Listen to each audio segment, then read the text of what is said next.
At Indie Booksource, you can shop by genre or by author, and you will be buying direct from the author's main purchase link. We offer hundreds of titles in formats that include ebooks, paperback, hardbound, and audiobook. Support an indie author. Visit indiebooksource.com today.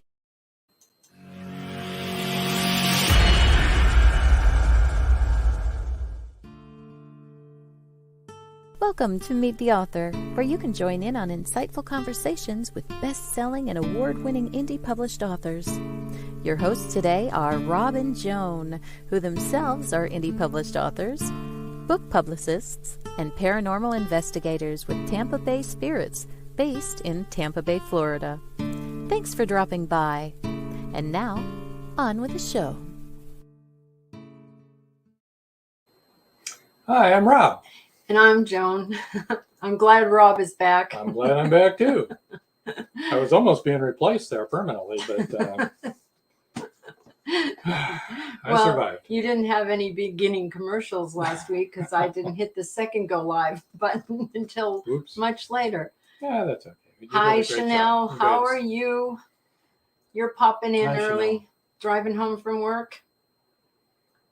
And Trish Pipkin says, hello, everyone. Hello, Trish.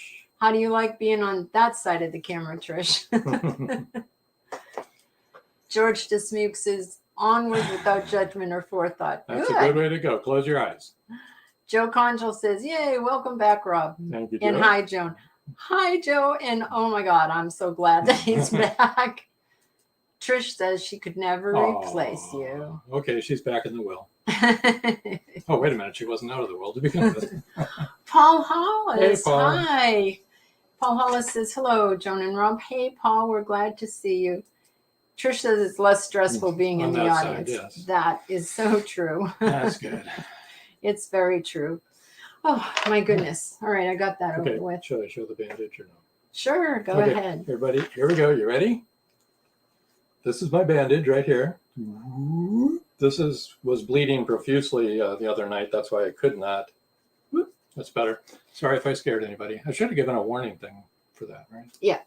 Well, for those of you who don't know, he had a very large tumor, which was cancerous on the top of his head. And for a while, we didn't know if it had spread to the bone. Hi, Chanel. You know what I'm talking about. And, but yeah, they got it all and it didn't spread. Chanel says, good today. She's good today. I'm so glad to hear that. It's gorgeous out here in 62. Ooh, that's really nice. Yeah. And Marjorie Deering says, glad to see you both together again. Oh, George Dismuke said, change your name to Curly. Yeah, okay, Tex, Curly, we'll consider that. Curly had that much hair too, didn't he? Okay. All right.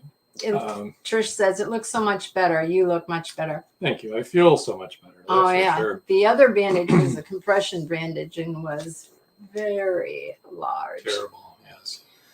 And it had to be changed twice. Yes. By our doctor. So enough about that. We could actually write a book about that.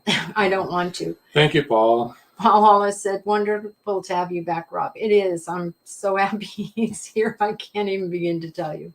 So I'm so happy. I'm going to talk about some events that are coming up. How about that? Okay.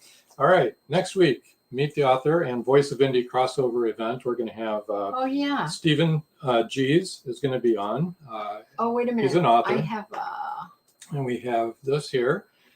This is what's going to come on after our show at 8 o'clock. So you guys can just travel from here to there. It's going to be on blogtalkradio.com. We'll have a post on our Facebook page about it, of course. It's Voice of Indie episode 86 with Stephen Gies and Beam Weeks, 8 o'clock. That's immediately following next week's show. We're going to end our show right at 8 o'clock, hop over there to their show, and then they're going to interview us.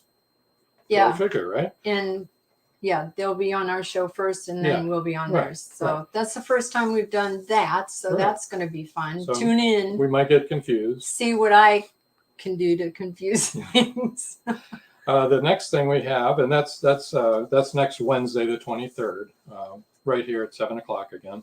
Then the 25th to the 27th is the Winter Parafest in Rochester, New York, fundraiser for Veterans Outreach, rochesterparafest.org for more information. Okay, you want to go there and see that. And then April 6th is going to be the Magnolia Bluff Crime Chronicles Reveal. We're anxiously awaiting that. It's part 1. They're going to have 3 of those shows. Each one has 3 authors from the 9-author anthology.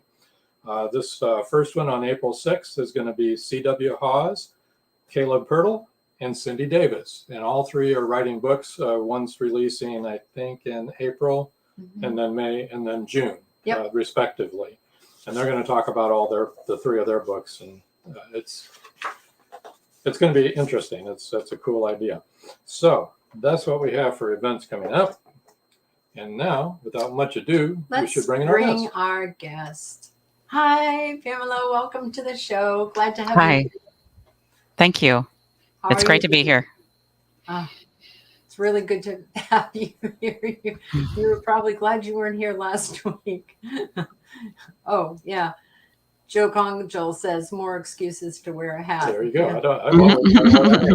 So I got, So right off the bat, why don't you first tell us when and how you got into writing? And you can go all the way back to when you were a kid, if you want. Okay. Yeah, I did start that when I was a kid. My dad was in the military and we traveled a lot. So, and I had a younger brother. He was 5 years younger. So, when they're infants, they don't really keep you company. And I recall my memories of writing usually have something to do with we traveled somewhere. We went to see family, or maybe I was bored in the car, because we traveled in the car a lot and had family all over the place.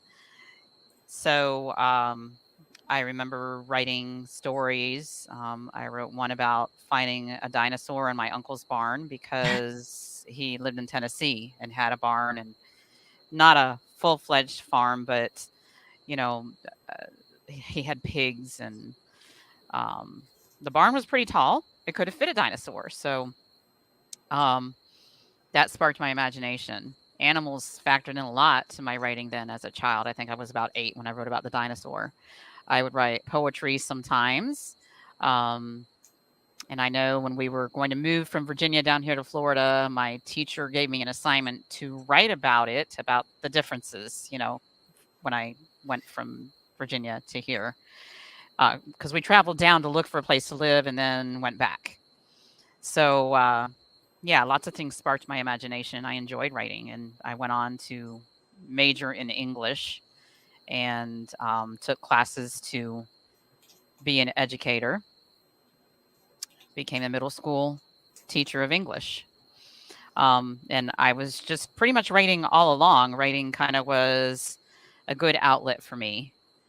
I would write poems for my mom on Mother's Day. I sometimes entered contests. Nothing grand came out of that, but sometimes I would get some good encouragement through it. My family really encouraged me. And then as a teen, I'd write poetry and hide it away. But I allowed one of my friends to read a poem I wrote to her class because that was an assignment, and she said it made someone cry. So, wow, that really encouraged me. I bet. Wow. Yeah, to make somebody feel emotion. I'm not sure I introduced you. This is Pamela CANEPA. She writes under the name of Pamela Schlosser CANEPA, which is her maiden name and her married name. And we're really glad to have you here. And as you can see on the ticker, she writes science fiction, but I think that she'll be branching out into other genres. Isn't that what you're planning to do? Eventually write other genres? Yes. And the book that I had written about the stray dog, that's from Lost to Loved. That's true. Let me bring that up. Okay. Thank you for reminding me of that. Where did I put that? Here it is. Oh, look at how cute, you guys. Oh, George, look at the little chihuahua. It's from Lost to Loved, A Stray Dog's Tale. So my dog looks just like that one. He's a lot lighter color. Yeah. And that one's realistic fiction. However, it is from the point of view of the dog. Yeah. That's awesome. Cool. That is cool. Thank you. And he's a rescue, right? Yes, ma'am. Yes. Yeah, they're the best. Chanel said, I noticed that a lot of the indie writer are kids of military parents. You Mm. know what, Chanel? That's a good observation there. She's been watching the show. I She's think noticed. I think travel inspires. It I do really does. too. Yeah. Yeah. And also you're kind of isolated because you're Right. constantly having to make new friends, right? Right. Mm-hmm. So that kind of spurs you on in that direction. I guess I'd be interested to know when you decided to publish and to write your first published book. You know, how long ago was that? Well, it was on my bucket list since my early 20s. And also having a book signing was also on my bucket list. I had a book signing in 2018. I plan to have another one. I just don't have it scheduled yet. So I've done those two things. It didn't happen until 2016, though. And one thing that helped me was, the growth of the internet and all of the classes you can take, courses you can take online, Yes. webinars, Yes. and there are Facebook groups dedicated to writing. So I started following those probably around 2014. I know one thing that kind of made all this happen for me was I was telling you all I have one child, and he's about 26 now. When he turned 18, that was 2014, and I had more time to myself. So I began hanging out in writing groups, and people would share news about their writing journal and say that they were self-published on Amazon, and I could ask questions. How did you do that? How do you do that? So they gave me the website. I could check it out. I wrote some stories on Wattpad for a while, and I had been blogging on and off for probably about 10 years. But in 2016, I started blogging on WordPress and just really found a community there for blogging. And some of the types of posts that I enjoyed were the ones that would give you a challenge. They'd give you a photo, you write a short story, or they give you a word. Sometimes I'll still participate in those. I find that kind of fun, especially flash fiction. You have to get it all within 99 words. So it's quite a challenge. And people are doing that challenge a lot. Let me Yes. interrupt you for a minute. Catherine J. Bain says, can't beat a rescue. I agree 100%. Yeah. We have one right And now. thank you for commenting from LinkedIn. Everybody on LinkedIn, feel free to comment in there. You've Yes, got the please. ability. We can see you, hopefully. Our LinkedIn people are usually very quiet and don't Yes. say a lot, but we love to hear from you. Yes. And Joe Conjal has a question for you. He says, do you find it challenging, or was it easy to write from a dog's perspective? And that's a really good question, Joe. I was wondering that myself. How did you put yourself in your dog's paws? So Okay. to speak? Well, I do have to. I mean, I guess I've credited a lot of things, like my son growing up, and suddenly I had more time with the writing thing and then the internet. But getting a dog, that was November of 2014, and I would take him out on walks, and I would get ideas as I went on my walks. I also, like he'd be chasing animals, and I don't know, but in Detours in Time, the characters go to the future, and I had them come across a squirrel cat. My dog loved chasing squirrels. He also loves chasing cats, Yeah. but he can't get up a tree when they go up a tree. So it's just funny to watch. So I got the ideas for that book probably while I was working on Detours in Time, which is sci-fi. And I was going through the process with that one through beta readers and editors, and they get back to you. And I decided that this would be, so while I was waiting on feedback for that, I decided to write about my dogs. So that was 2017, I'd say early 2017. So I had at least 2 years to watch him. And also, he has these weird habits. Whenever the stove indicator goes off, beep, beep, beep, he gets really anxious and kind of scared. So certain things really scare him. They said he was 3 years old when we got him. If someone comes to the door, usually if it's a tall man, he would just bark like crazy and seem very anxious. So I would think about why that might be. And some of that made me think about things to put in that book. So, and people have said it's a heartwarming book, but also heartbreaking. And in my writing, I've kind of played around with first person point of view and third person point of view. Which are you more comfortable in? It depends, but and I'm not sure. Maybe I thought it would really get empathy from readers more if I made it first person in the dog's point of view. Yeah. Because he can't tell his story, we Right. can just We can only imagine what they've been through. yeah. Catherine had a comment. She said, for some reason here on LinkedIn, we can't see the comments of others. Catherine, I'll tell you the reason for that. We're on 6 different venues right now. We're on 3 different Facebook pages. One, of course, LinkedIn page, and then 2 YouTube pages. So if someone is on our YouTube page, for example, they can only see what people are commenting on that page. So people that are commenting are commenting on each different page, and they can't see anybody else, only the people on their page. So there's that. And Joe wants to say, thank you. I appreciate your answer. He's speaking to you, Pamela. Okay. And if it's any consolation, Catherine, we try to put up all the comments. Yeah. We do. We really, even if it's like, hello. And Chanel said, are you any relation to Eva Schosser? And Chanel, that's my fault because that's not her name. There's an L in mine. Yes.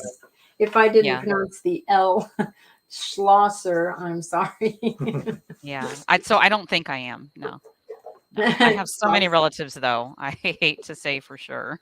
Well, let us go back to that first book, Detours in Time, because now it sounded to me like you were sort of writing them both along the same time line, that you were about to write Detours in Time, and from Lost to Love, you were thinking about things about Detours in Time.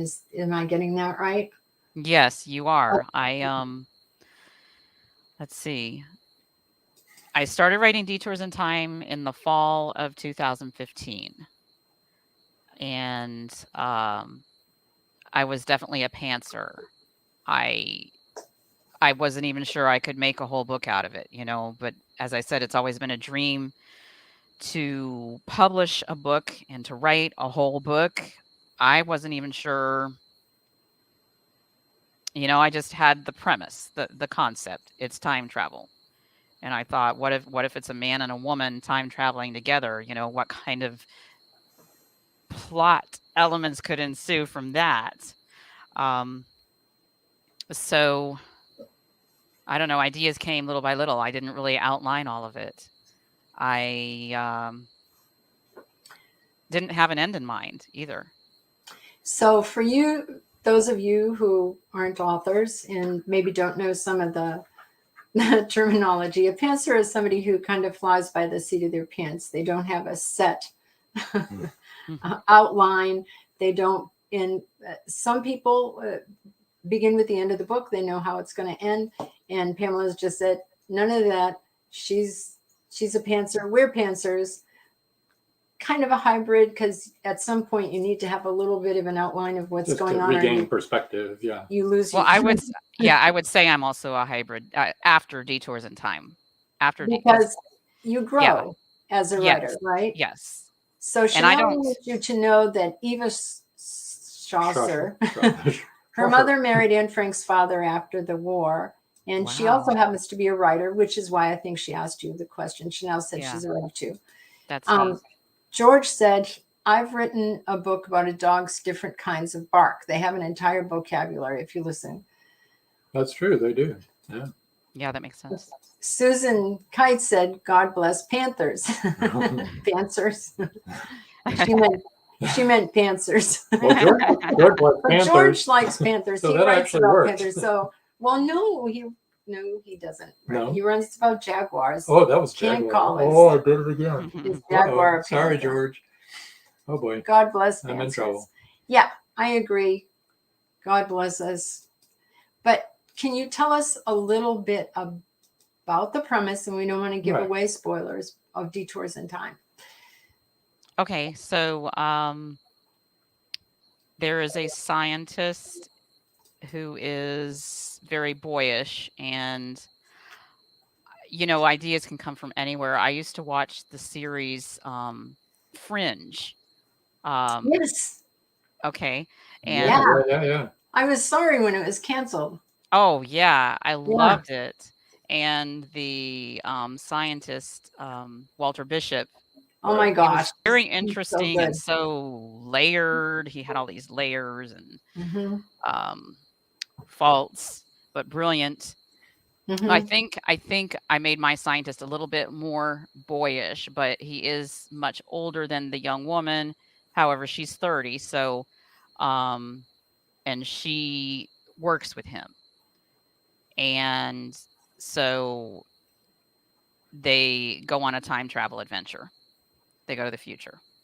That's awesome. That And they sounds have really good. they have to try not to change too many things. And of course, there's always temptation. And which was Um, your next book? Say it again, please. Which was your next book after Detours? Undercurrents in Time. That's what I thought. Mhm. Now that looks like a really cool cover. I can Thank see a you. watch and on top of like an ocean. Currents. Yeah, on top of the Mhm. current. Yeah, on top of the current. And then you see the person Drowning. under. No, So- I think they're no. They're not drowning, are they? Okay, good. Well, that would be Tabitha, and the cover is really metaphorical. She really does get in deep water in this Okay. book. All right, that's cool. So yeah, it really dives into her mind. It's very character driven. However, Milt, the scientist from Detours in Time, is in this book also. Yeah.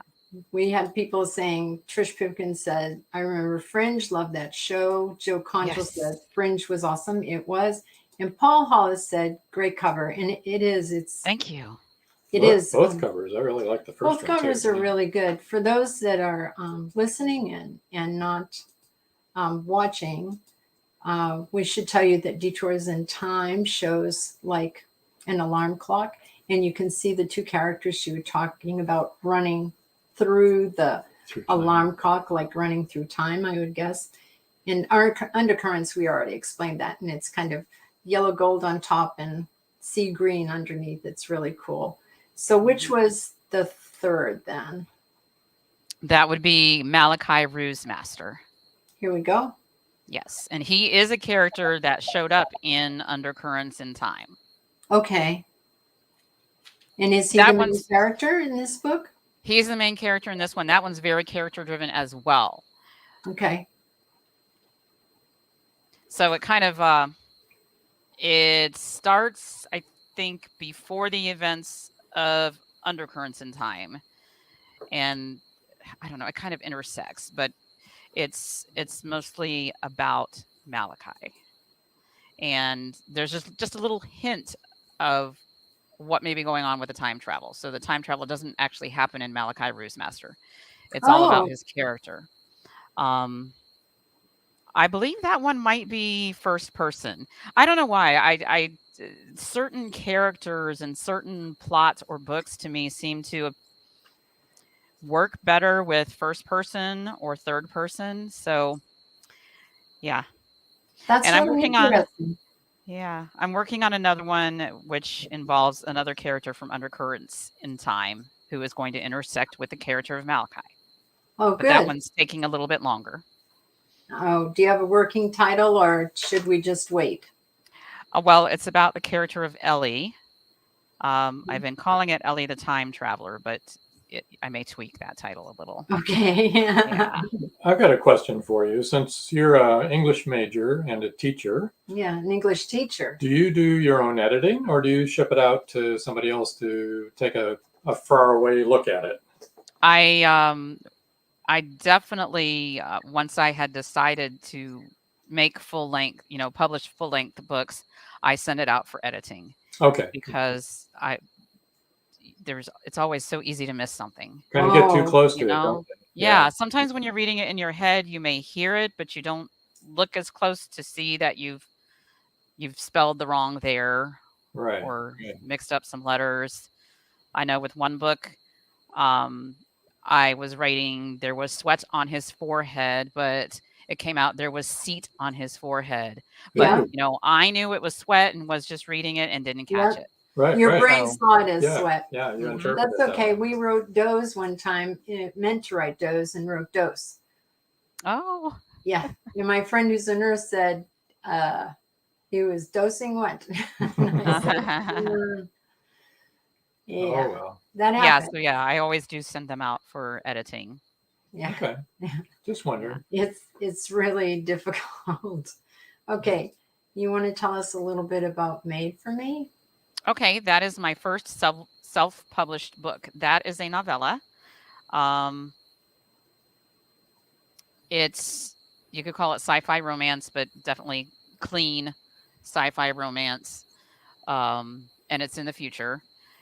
That came out of when I was writing stories on Wattpad, and I still have the Wattpad account. I just don't really go to it and use it as much now.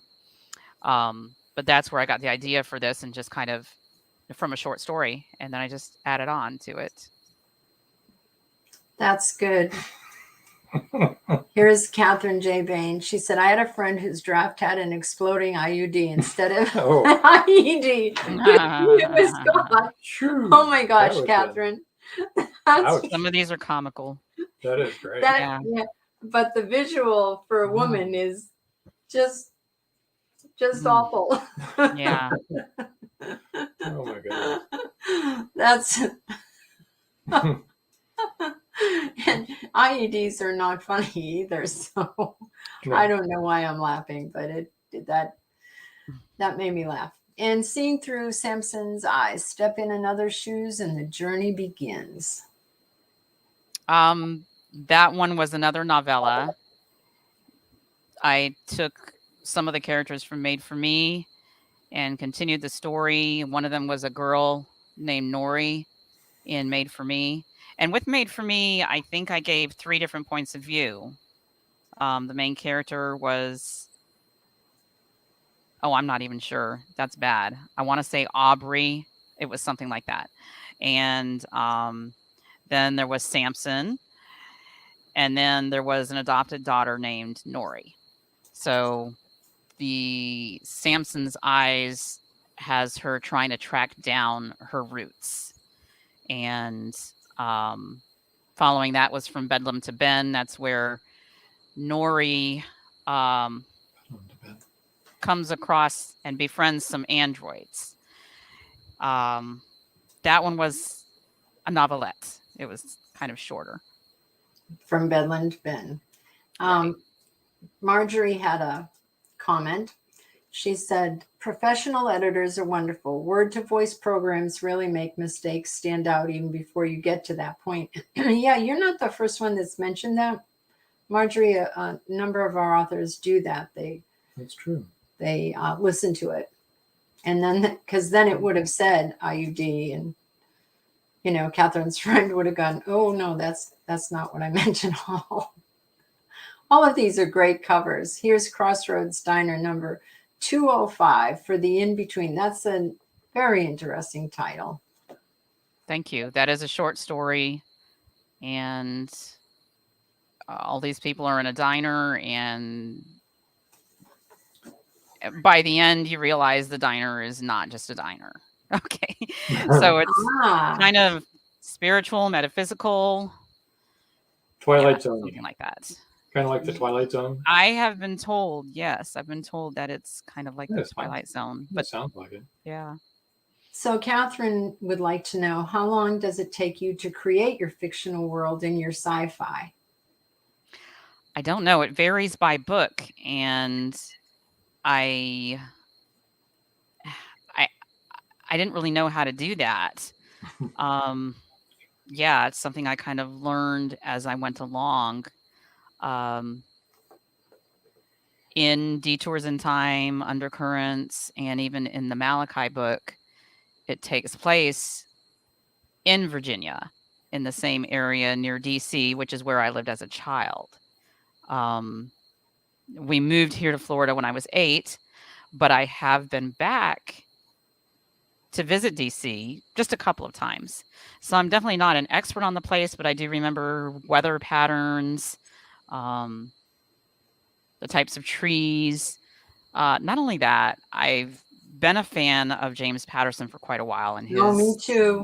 his Alex Cross character Yep. lives up in that area. Yep. So that kind of made me feel comfortable using that. So George Dismukes wants to know, I want to know what a clean romance is. Nobody does the wild thing or nobody gets called names. George, Maybe I would both, say, yeah, I would say maybe it's hinted at. Nothing is clearly stated or really detailed out. I know in one of my books, the character looks at the woman because she has been at a party and he had to help her get home, and she's laying there and her clothes are disheveled, and he just notices the moonlight shining on her shoulder, and it's just really sweet. Being that who knows who may discover my books, it could be one of my students one day, so I figured I'd keep it clean. There you go. Good thought. At least until I retire. There you go. We have to break for commercial right now. We'll be right When we back, come back, folks. we're going to do your book giveaway and tell everybody where they can reach you and Yes. On social media and all that. And just nobody go away. Hang in there. We'll be And right. enjoy these wonderful commercials. Many secrets are hidden within the darkness of the jungle. Behold, this one about a man, a woman, a black jaguar, and an ancient Maya legend. Two Faces of the Jaguar is a novel by George Dismukes that will take you deep into the jungle and capture your imagination until the last word. Two Faces of the Jaguar is book 1 of a trilogy. Two Faces of the Jaguar, where only the adventurous dare to read. Two Faces of the Jaguar, The Lost City, and The Jaguar's Quest are available on Amazon.com, Barnes & Noble, and many other bookseller websites. Two Faces of the Jaguar, the book people are talking about. Get your copy today.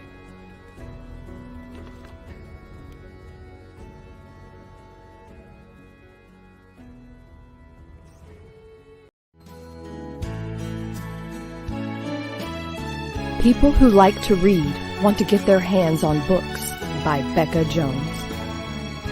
Becca Jones, the breakthrough author who tells it like it is. It takes courage to tell a story when it reveals dark secrets. Becca Jones delves deep into the hidden world of sexual abuse. She tells what happened and also tells how she survived. Meant to Be is much more than just entertaining. Meant to Be gives you a point of reference, hope to cling to, and becomes a guide for survival if you have suffered the same thing.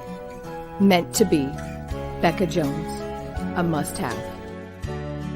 Meant to Be is available on Amazon, Barnes & Noble, and many other bookseller websites.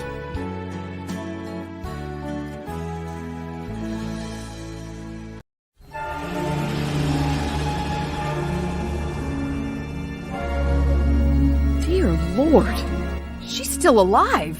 Who's still alive? Maris, that's who. Come on, Angie, that's impossible. Impossible or not, she's still alive, I tell you.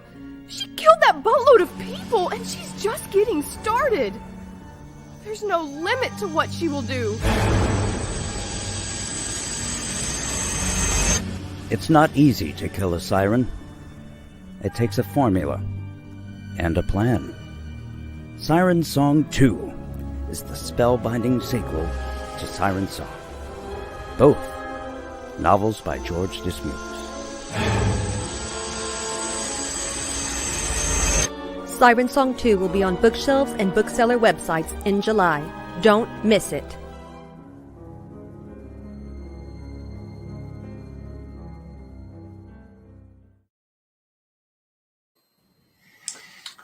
We're back. We're back. All right. So let me start with this right away. Pamela's website is pamelascanepa.weebly.com. And for those of you that are just listening on a podcast, that's PAMELASCANEPA. Her Facebook is Pamela Canepa blog. So that's PAMELACANEPABLOG. So no S in that one. And Twitter, it's at Pam S. Canepa 1. And her email is pschlosserc@hotmail.com.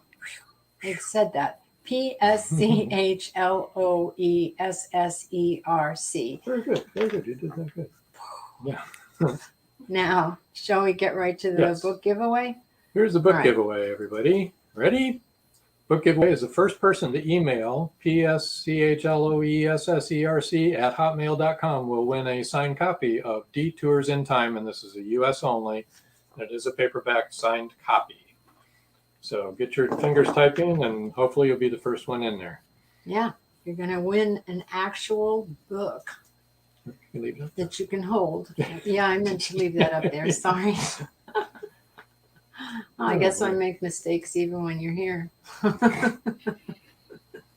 No, you don't. I have the book right here. There it is. There That's it the is. exact copy. We can. Yes. That's the one you're going to get. Has this cover on it. That's It's pretty. beautiful cover. It is. It's a really nice cover.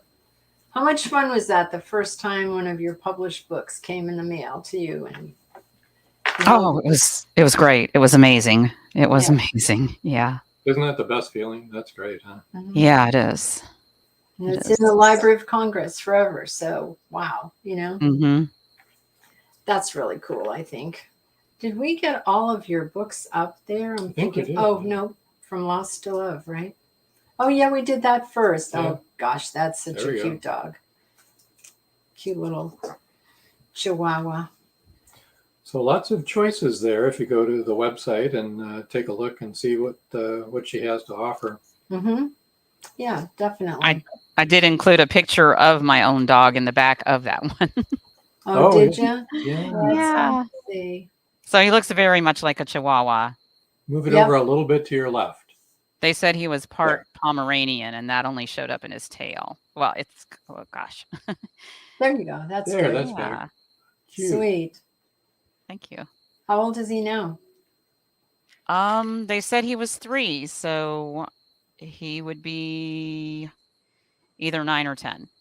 Because they Oh, had to guess wow. at his age based on his teeth. Yeah, Yeah. right. So he's now considered a senior citizen. Yes. Yes. I have a question for you. From the time travel books, when writing time travel, what is the biggest hurdle you had to get over in formulating the story to get it to work? Well, my stories are stronger on the plot and the characters, and I do put some kind of explanation of how, but anyone who's really into science might not, they might be asking questions of themselves. But I like to write these because it's fun to think about the what ifs. What if this happens in the future, or that? What if we could do this? I have fun with that. I'd like to what if right out of this timeline, actually, right now. Right. For sure. What if there was Yeah. world peace? World peace. That would be nice. We could Mhm. experience that someday. It is a hurdle for me when I'm writing a full-length book, and maybe I introduce a character and they only show up maybe in chapter 3 and don't show up again until chapter 9. And sometimes I'll change their name in the process. Oh, yeah. So I would have to go back and be sure that I've changed it all those times. I've done that. That has happened to me. We've done That's that. a challenge. We've done Yeah. that. Yeah. That's why beta readers and editors, they're Yep. so helpful. That's why we. And when you're we a occasionally- Cancer, that's what happens. That's why we occasionally go to the, go to an outline, like a quick outline in the middle, and write down the timeline and the names. We've done that before. We have two really good comments here. Just a random comment. There are a couple of deer frolicking in my backyard. This is Joe Conjal. They're driving my dog insane, LOL. And George Dismuke said, forget the future. I want to go back about 50 years and reboot. There you go. Yeah, that sounds good. Not to me. Yeah. No, I did that 50 years once already. That's okay. I've done 75 years once already, so I'll just stay where I am. I thought you wanted to get out of Keep the going timeline. forward. Well, the timeline, but not by age. Gotcha. All right. Well, that makes sense. Yeah, because they're jumping to different timelines, but they're not becoming younger when they jump to that timeline, or older, right? Right. Yeah. Okay. Right. I didn't think that. Being you're an English teacher and you teach middle school, right? Do you ever get into conversations with your students about actually writing books or encouraging them? Yes, I have at times. And after the COVID shutdown in that next school year, I started a news blog and podcast club. The podcasting is mostly done with another teacher, but so sometimes we'll have contests, flash fiction or poetry contests. And yeah, I like to give the kids a topic, or mostly what we've done is a topic, or it has to include the word door. And they can go wherever they want with it, but it's flash fiction, so it would have to be a certain amount of words. So, I love to encourage kids to write. Do they know you're an author? Some of them do. Sometimes it comes into the conversation, and then, so probably not all of them do, but a lot of them do. Yeah. Interesting. So Joe Conjal said that's why she writes clean romance. And that's Yes. what she said. If her students ever happened upon a book, she wanted to be able to not have to explain things that she didn't want to explain. Yes, because some of them are very internet savvy and they find these things out on their own, and then they ask me about it the next day. I would imagine most of them are very internet savvy, and probably more internet savvy than most of us. So yes, I agree. Oh yeah. I agree. Like I said, 14 grandchildren, they all know how to use the internet. Yes. Well, now most of our grandchildren are adults, but they've been doing it forever. And that's what gets me to thinking about the future, because I think back to the year 2000 and I didn't even have a cell phone yet. Yeah. And a guy I'm dating, he and I talked about that because we knew each other way back then and always had to call each other on the house phone. And now we actually text each other. I was never much of a texter until maybe 6-7 years ago. Yeah. And the kids now, they can text, they can take photographs wherever they are without someone even knowing. It can be posted to social media. The world is so different. Yeah. It's amazing. It is. Trish Pipkin says that's great that you're encouraging kids to write. We need more encouragement. Definitely. Yes. George Dismukes has a question. So, Pamela, is time travel possible? Some people say yes. What do you think? I can't say for sure. Yep. All I can do is entertain the idea, and this is something, when walking my dog, I'll go back to that again.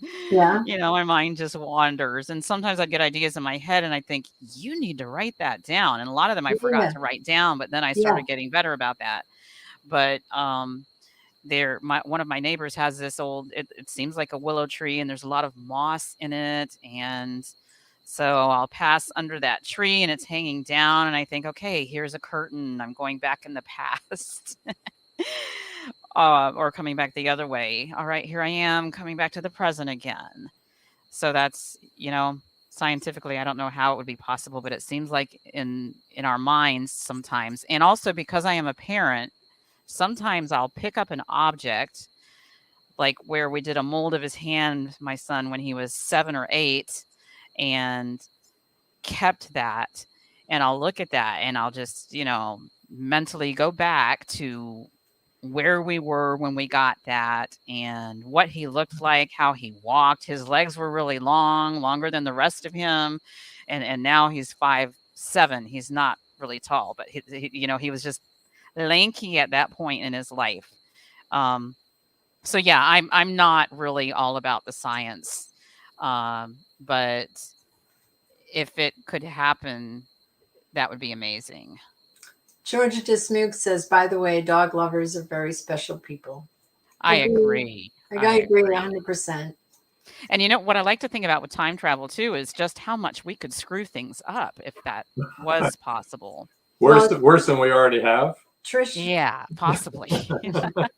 Trish Pipkin says, didn't Einstein say time travel is possible? I say it's possible. Trish Pipkin says it's possible. He may have.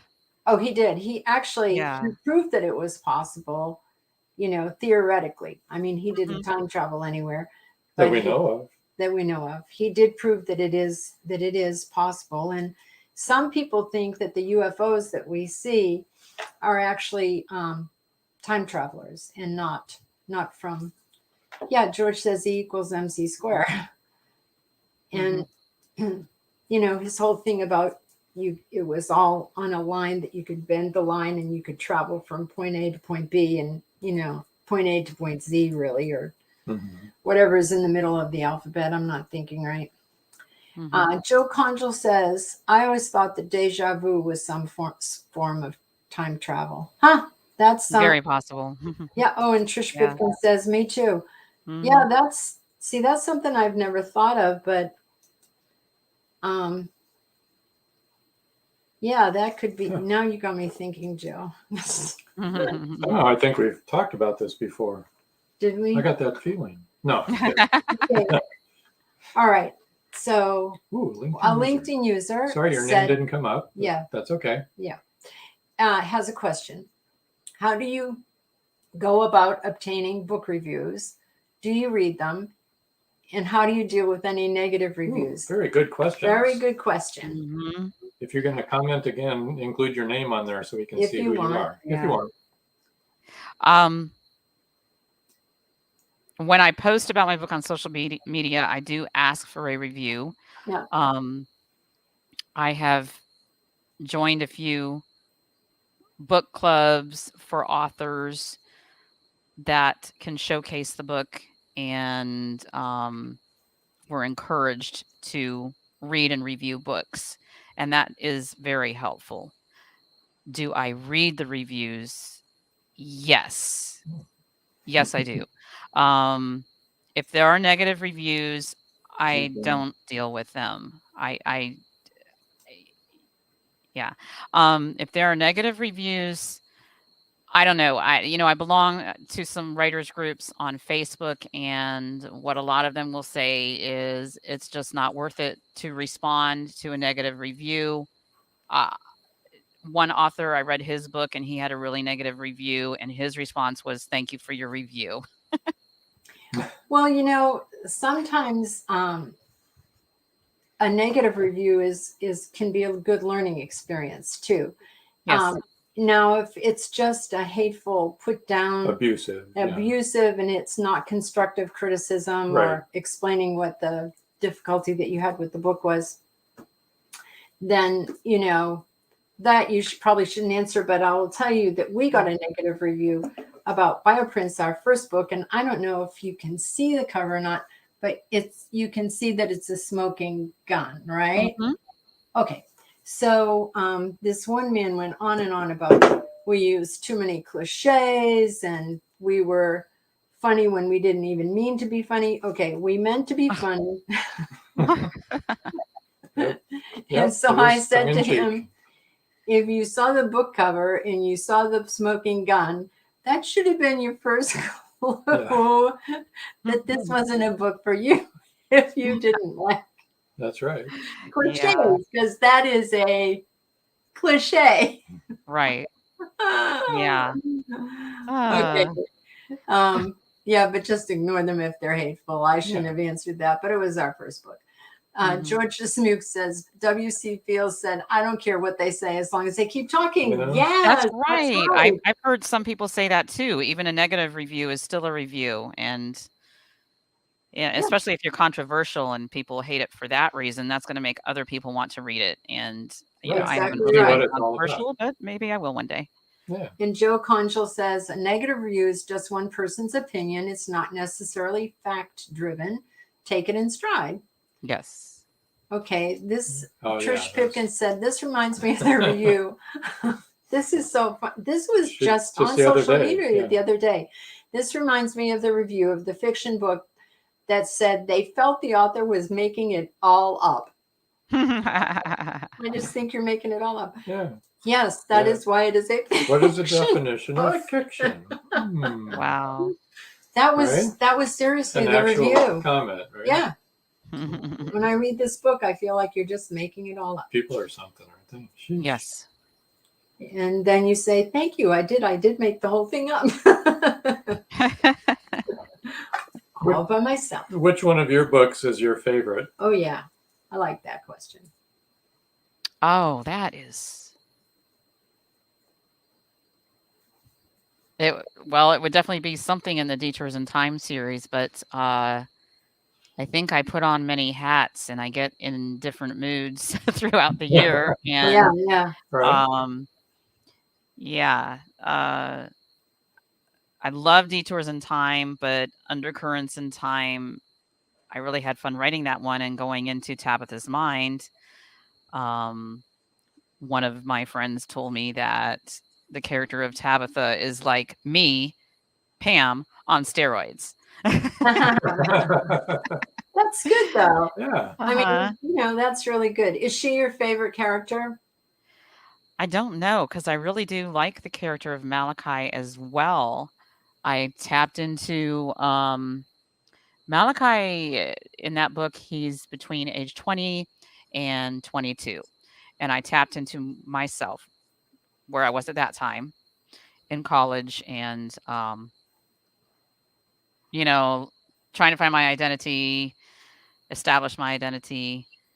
And, he's actually a college dropout, but I tapped into some of my experiences where you end up eating lo mein for dinner 3 nights in a row.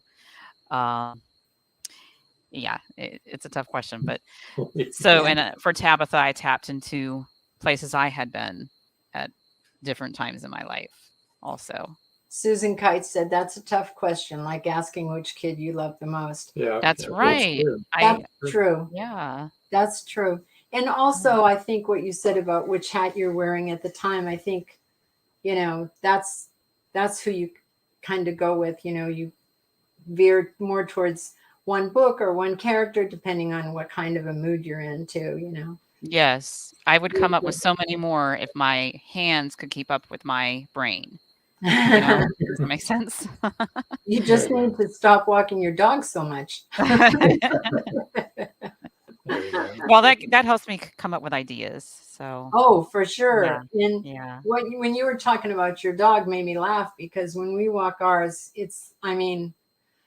she's such a little weirdo. I mean, it's like she just goes all over the place. She loves to hunt. She's little. She's just a little tiny thing, but she loves to hunt squirrels that are bigger than her and rabbits that are much bigger than her, and crows that are flying in the sky or on a light post. And you're like, all right, you're 5 inches off the ground. How do you think you're going to get that crow? And don't you think the crow can pick you up and carry you away if he wanted to? Yikes. Oh, sorry. Yeah, but you do think what's going on in their little minds, Well, yes. It's kind of fun. It seems like it would be a lot simpler than what our lives are. And it's just kind of neat how they get into nature and they're sniffing the ground. No, they do sniff. Trish Pipkin Yeah. said, "My cat is bigger than your dog." Haha. And her cat is twice as big as our Yeah, for sure. dog. Our dog is little, but she's a mighty hunter.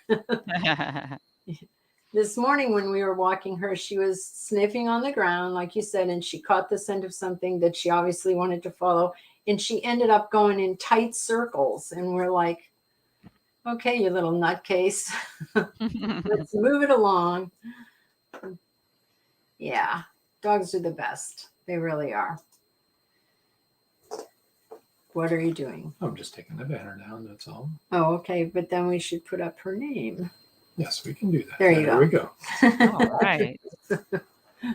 Talking amongst So what- ourselves here. Sorry. What kind about of advice would you have for new authors, for people that haven't quite got started, they want to get started? What kind of help would you have for them as far as advice? Write those ideas down.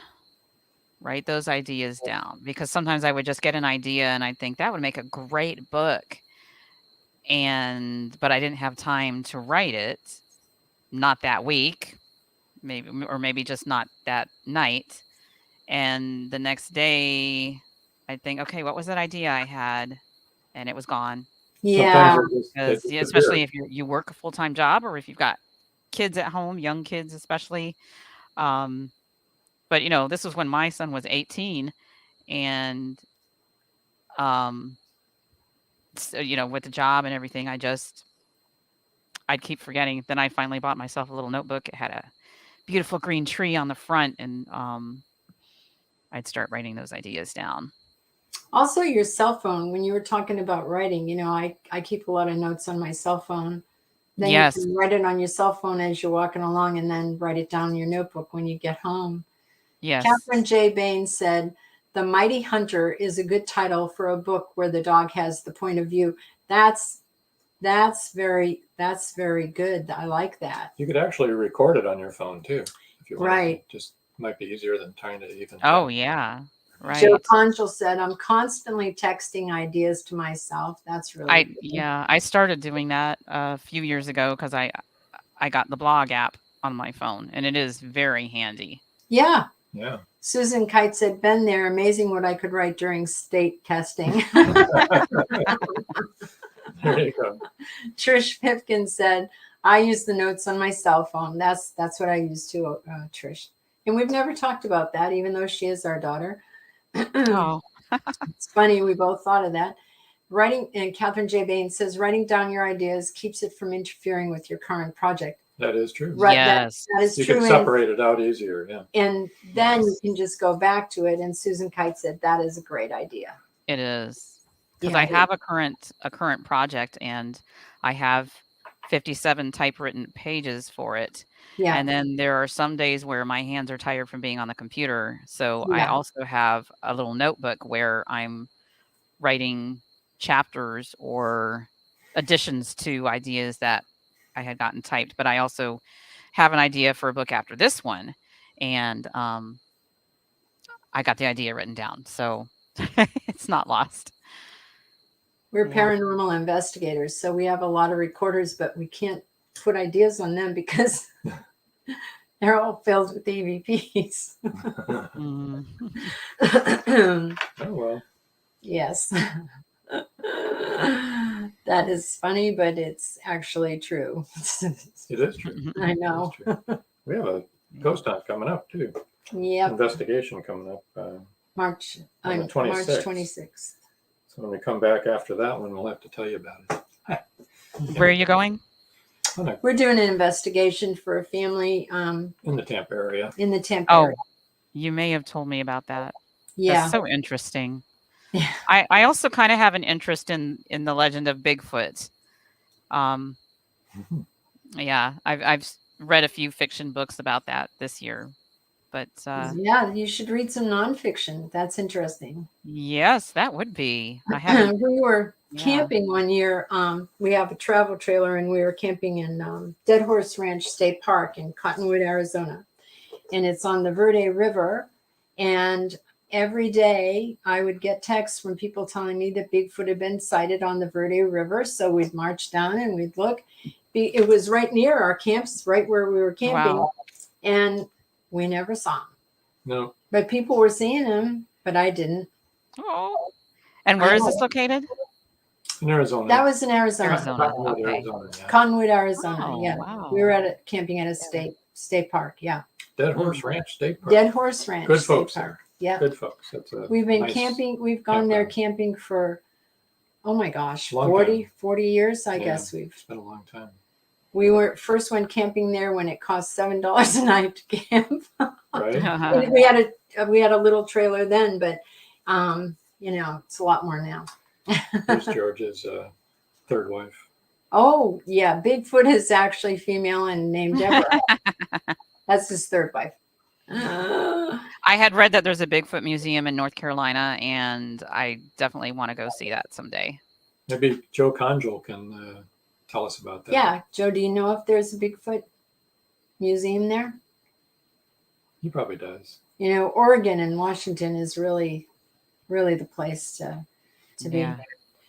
We used to live in Oregon, and when we were living there, there had been a blizzard, and this little 8-year-old boy was walking out in the blizzard when he shouldn't have been and got lost. And a big hairy man came and brought him home. And there were the footprints in the snow of this little boy and a Bigfoot's bare footprints. So that happened. That was a long time ago. Joe says he's not sure. Joe said he's not sure. He'll look that up. Yeah, that'd be interesting because you're not far from North Carolina, and we are not far from Right. North Carolina.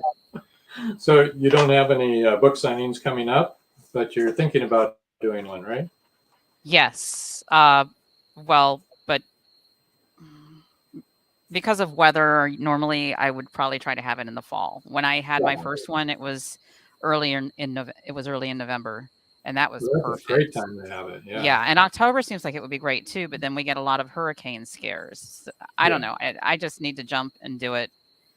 So. Well, George will tell you, restaurants are a great place to have book Restaurants, signings, yeah. and they are. Oh. They are a great place to have book signings because people drink at restaurants Yes.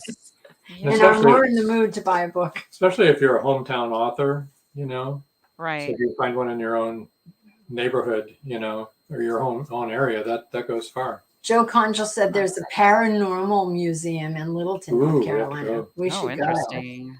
And George Dismukes asked you a question, Pamela. Where do you like to have book signings? I've had only one book signing so far, but we have an independently owned bookstore called San Marco Books. Oh, And I love the San Marco area. It's pretty easy to get there from where I live. That's where I had my book signing on. It was 3 years, a little more than 3 now. And November in 2018.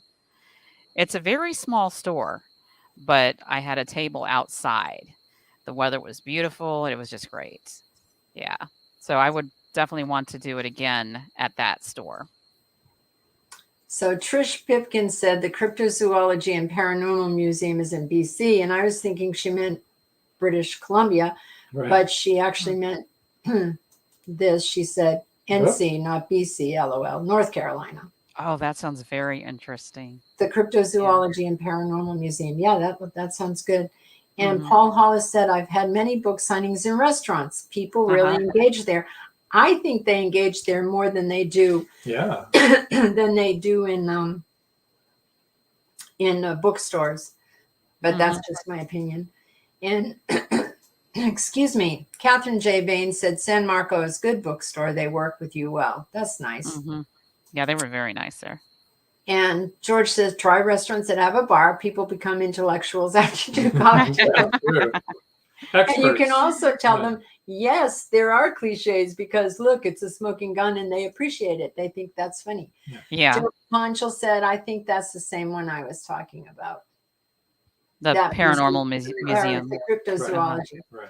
Yeah. And Trish Pipkin said, I know I do. Oh, she she becomes more of an intellectual after 2 cocktails. But seriously, restaurants are good. Just talk to a Yeah. restaurant owner and Yeah, that's a go good to the idea.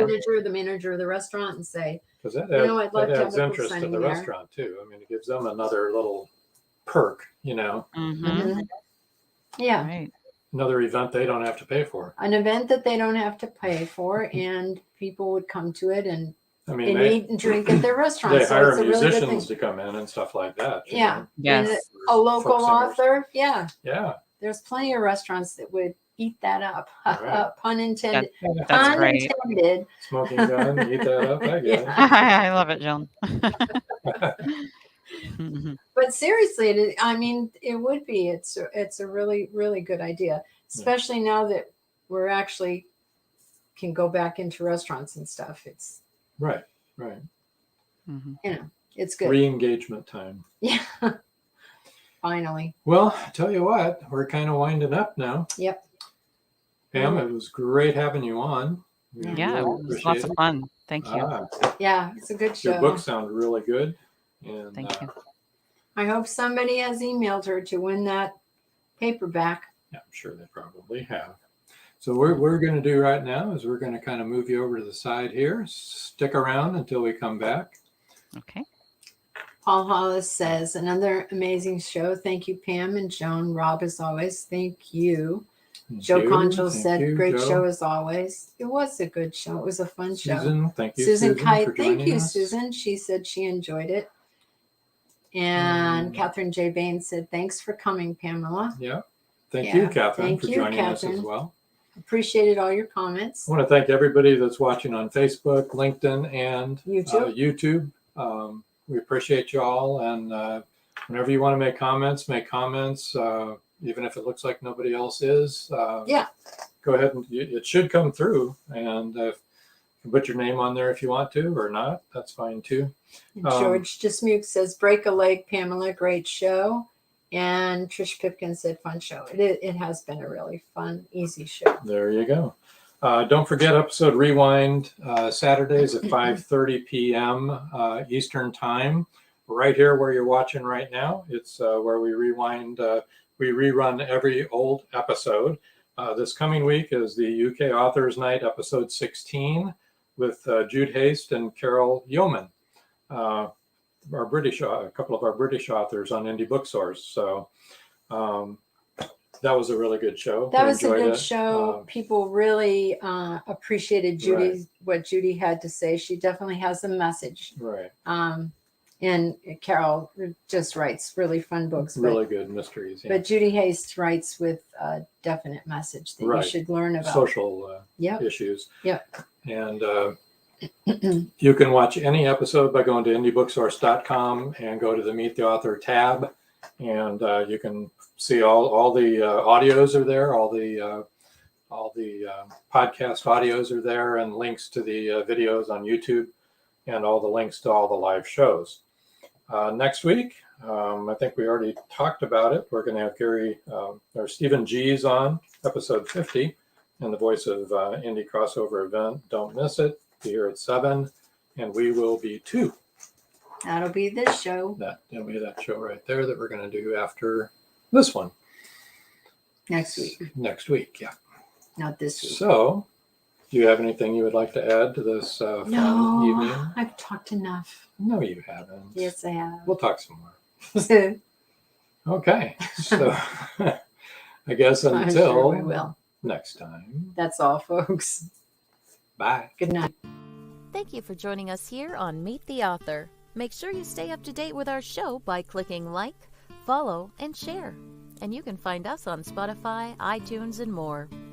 See you next time on WLFE-DB.com.